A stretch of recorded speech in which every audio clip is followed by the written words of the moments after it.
On August 6th of 1945, the world's first ever deployed atomic bomb was dropped on Hiroshima in Japan, wiping out 90% of the city and killing tens of thousands of people within just a few days. Sadako Sasaki, who was only 2 years old at the time, was diagnosed with leukemia due to the radiation exposure after Hiroshima was bombed. During her young yet short life, however, she had shown great bravery and positivity, and she's been a universal symbol of innocent victims of nuclear warfare ever since her death.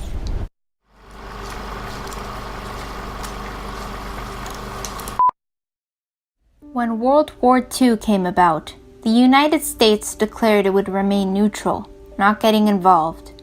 However, on December 7th of 1941, over 2 years into the war, Japan attacked Pearl Harbor, an American naval base in Hawaii. After having caused so much devastation, Japan provoked the United States military into finally deciding to enter the war the following day, on December 8th. Japan and the US fought for almost 4 years since America joined its European allies, and Japan was persistent in fighting and reluctant to surrender. The two countries were claiming islands for their territory and competition against each other, causing tensions to rise. The US threatened to Japan that if this war went on for much longer and Japan did not surrender, the US would drop atomic bombs on Japan until Japan capitulated to their enemy forces. This led to the continuation of the Manhattan Project, an atomic research and making of the massively dangerous nuclear weapon. It was being conducted in Los Alamos, New Mexico, in the United States, and the engineers and scientists taking part in the project were building what will have been one of the most powerful weapons in the world, the atomic bomb. The bombs were tested in Los Alamos for use on Japan in the near-then future. It is 1945, and the two atomic bombs, one called Fat Man and the other called Little Boy, were completed. Aboard the Enola Gay, the B-29 plane that carried the bombs to Japan, American pilot Paul Tibbets was flying the aircraft and leading the event of dropping the first atomic bomb on Hiroshima, Japan, instigating the mission of ending this war. Arriving just above Hiroshima, Tibbets was preparing for this life-changing moment. When Tibbets released the first ever deployed atomic bomb on Japan, everything had just changed.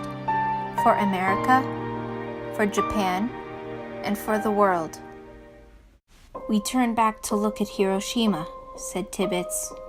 The city was hidden by that awful cloud, boiling up, mushrooming, terrible and incredibly tall. Robert Lewis said he could taste atomic fission. He said it tasted like lead. Between 60,000 and 80,000 people died immediately at this tragic moment, and many more people died shortly afterwards. Hiroshima was entirely destroyed. It was an extremely devastating time for the Japanese. As for Sadako Sasaki, who was only 2 years old at the time, and her family, however, they had survived this attack by only a sliver of luck. Many people around Sadako had died, but she was barely even injured. Sadako and her family seemed to be unaware of the harmful effects of the atomic bomb, as they did not move anywhere from their destroyed city. Little did they know what tragic consequences this would lead to in the future. Sadako Sasaki was an avid runner in school, and she often competed in track races. This was completely normal for her until at one point she started to develop strong feelings of dizziness after each time she ran relay races at school. One day, Sadako had gotten so dizzy and weak that she fell and was unable to even stand back up. Sadako was immediately taken to the Hiroshima Red Cross Hospital to find out she had developed leukemia, a type of blood cancer, or as the Japanese called it, the A-bomb disease. After being exposed to the radiation from the bomb that was dropped on Hiroshima about 10 years prior to this, Sadako had gotten sick from it.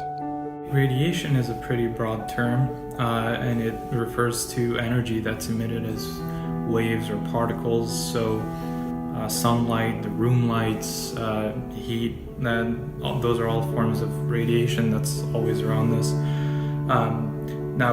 Harmful radiation is what's known as ionizing radiation, which is when these waves and particles have enough energy to remove electrons from the atoms inside our bodies, and this can cause all sorts of unpredictable chemical reactions, and that can lead to mutations and even cancer. So you'll find this from emissions from radioactive materials or X-rays, and even ultraviolet rays from the sun, and this is why you should always wear sunscreen. Sadako was then hospitalized along with other patients that have also developed the A-bomb disease. Her family visited her often and did their best to make her feel happy and at home. She did not enjoy her time there at the hospital, and she wanted to get well as soon as possible so she could leave. When one of Sadako's friends came to visit her, she folded her a paper crane and reminded her of a Japanese legend she once heard. When a sick person folds 1,000 paper cranes, that person would soon get well. Sadako, of course, did not want to be sick for any longer. She was determined to fold all 1,000 cranes so she would feel better.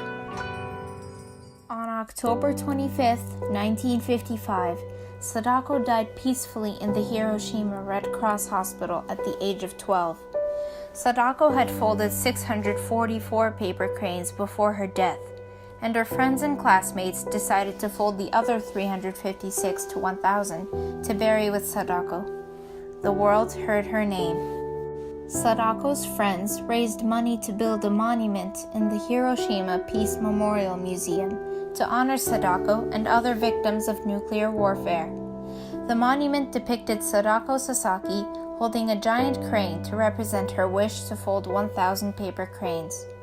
Engraved on the base of the monument is a wish made by Sadako's classmates and by visitors too. This is our cry. This is our prayer. Peace in the world. Sadako, along with other victims, are also remembered through Universal Peace Day, which is celebrated on August 5th in the USA and August 6th in Japan. The Japanese observe this day by folding paper cranes and placing them beneath Sadako's monument to honor her. Izumi Nakamitsu, High Representative for Disarmament Affairs in the United Nations, said at the Hiroshima Peace Memorial Ceremony, "You, the people of Hiroshima, are not only survivors of the atomic bomb, but courageous activists for peace and reconciliation." The United States Universal Peace Day observation is very similar to Japan's, but Americans contemplate on the day our military of World War II changed the entire world's perception of war, peace, and everything in between.